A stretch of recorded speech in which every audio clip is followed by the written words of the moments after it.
নমস্কাৰ বন্ধুসকল, পুনৰ এটা নতুন ভিডিঅ'লৈ আপোনালোক সকলোকে স্বাগতম জনাইছো। আপোনালোকে চাই আছে মোৰ টেকনিক্যাল চেনেল টেকনিক্যাল গুৱাহাটী। যদি এতিয়ালৈকে সাবস্ক্ৰাইব কৰা নাই, অনুগ্ৰহ কৰি মোৰ চেনেলটো সাবস্ক্ৰাইব কৰি কাষত থকা বেল আইকনটো অন কৰি ৰাখিব। যদি ফেচবুকত চাই আছে, আমাৰ পেজ লাইক আৰু ফলো কৰিব একেবাৰে নাপাহৰিব।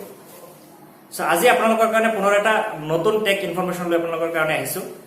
আপোনালোকে হয়তো শুনা পাইছে নিউজত হওক বা টিভিতে হওক, বিগত দুদিন আগতে এয়াৰটেলৰ CEO মিষ্টাৰ মিত্তালে তেখেতে জনাইছে তেওঁলোকৰ প্ৰিপেইড বা পোষ্টপেইড ইণ্টাৰনেট প্লেনবোৰৰ ৰেট বঢ়াব গৈ আছে। অৰ্থাৎ আপুনি এতিয়াৰে পৰা পাৰ জিবি ডাটাৰ কাৰণে 100 টকা আপুনি ভৰিব লাগিব। যদি এনেকুৱা হয় তেতিয়াহ'লে ভাবক আপুনি ইণ্টাৰনেটৰ বাবদ দিনটোত কিমান টকা খৰচ কৰিব লগা হ'ব পাৰে। যদি 1 জিবি ডাটা তেওঁলোকে 100 টকাত দিয়ে, অৰ্থাৎ আপুনি 1 জিবি ডাটা ভিডিঅ' চাই হয়তো 10 মিনিট বা 15 মিনিটত শেষ কৰি দিব পাৰে। তাৰপিছত আকৌ আপুনি 1 জিবিৰ কাৰণে আকৌ 100 টকা ৰিচাৰ্জ কৰিব লগা হ'ব পাৰে। বন্ধুসকল, তেতিয়াহ'লে কথা হ'ল, যদি এয়াৰটেলে তেওঁলোকৰ প্লেন অৰ্থাৎ 100 টকাত 1 জিবি ডাটা প্ৰদান কৰে আগন্তুক দিনত, তেতিয়াহ'লে বাকীবোৰ নেটৱৰ্কৰো নিশ্চয় দাম বাঢ়িব। নহ'লে বাকীবোৰ নেটৱৰ্ক ইউজ কৰিব সবেই, এয়াৰটেল কোনেও ইউজ নকৰে, সেইটো সাধাৰণ কথা।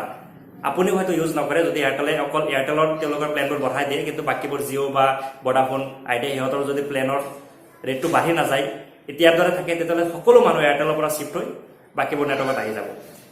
গতিকে যদি এয়াৰটেলে বঢ়াম বুলি কৈছে, হয়তো অতি সোনকালে বাকীবোৰ নেটৱৰ্কৰো ইণ্টাৰনেট প্লেনবোৰ তাৰ সমপৰ্যায়ৰ কৰি দিব, বা আপুনি অতিৰিক্ত টকা মান্থলি ইণ্টাৰনেটৰ বাবদ খৰচ কৰিব লগা হ'ব পাৰে।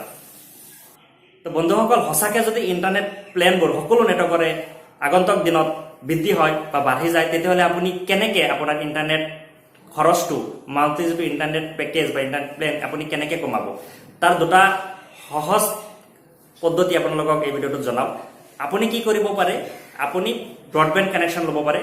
অৰ্থাৎ ব্ৰডবেণ্ড কানেকশ্যন লৈ তাতে ৱাইফাই ৰাউটাৰ লগাব পাৰে, আৰু য'ত আপোনাৰ ঘৰত যদি 5জন বা 6জন সদস্য আছে, সকলোৱে সেই ৱাইফাইৰ থ্ৰুদি আপুনি ইণ্টাৰনেট চলাব পাৰে। য'ত আপুনি মাত্ৰ 899, 999 বা 1200, 1199 এনেকুৱা ধৰণৰ প্লেন আছে ব্ৰডবেণ্ডত সকলো নেটৱৰ্কত, য'ত আনলিমিটেড ইণ্টাৰনেট প্ৰদান কৰে।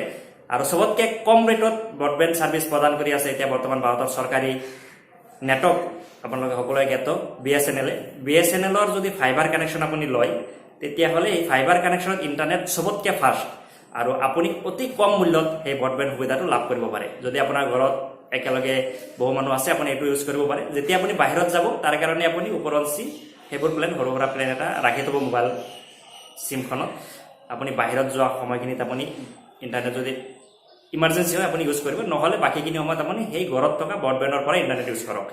তেনেদৰে যদি আপোনাৰ এটা বিল্ডিং আছে বা এটা ছ'চাইটি আছে য'ত একেলগে বহু মানুহ থাকে, তাতেও আপুনি ভাল প্লেন এটা লৈ পেলাই চবৰে মাজত আপুনি বগাই ল'ব পাৰে ৱাইফাই পাছত, আৰু ৱাইফাই আপুনি চবেই সেইদৰে ইউজ কৰিব পাৰে।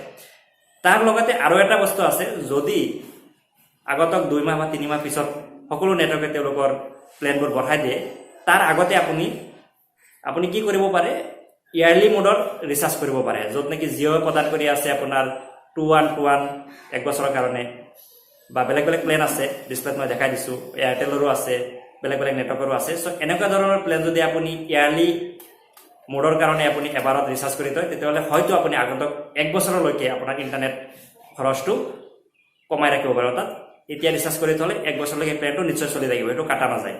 চ' আপুনি এইদৰে এতিয়াই আপুনি আপোনাৰ ইণ্টাৰনেটৰ প্লেনবোৰ 1 বছৰীয়া প্লেন আপুনি ৰিচাৰ্জ কৰি থ'ব পাৰে।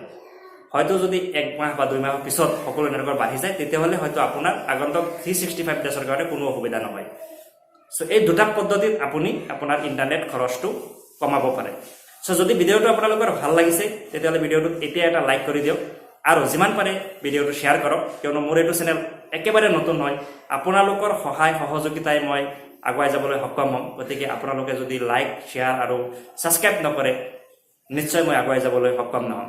গতিকে আপোনালোকলৈ ৰিকুৱেষ্ট থাকিল, আপোনালোকে মোৰ চেনেলটোত নিশ্চয় ছাবস্ক্ৰাইব কৰি ভিডিঅ'টো যিমান পাৰে শ্বেয়াৰ কৰিব। পুনৰ বেলেগ এটা নতুন ভিডিঅ'ত আপোনাক লগ পোৱাৰ প্ৰতিশ্ৰুতিৰে আজিলৈ ইয়াতে ভিডিঅ'টো সমাপ্ত কৰিছোঁ। ধন্যবাদ।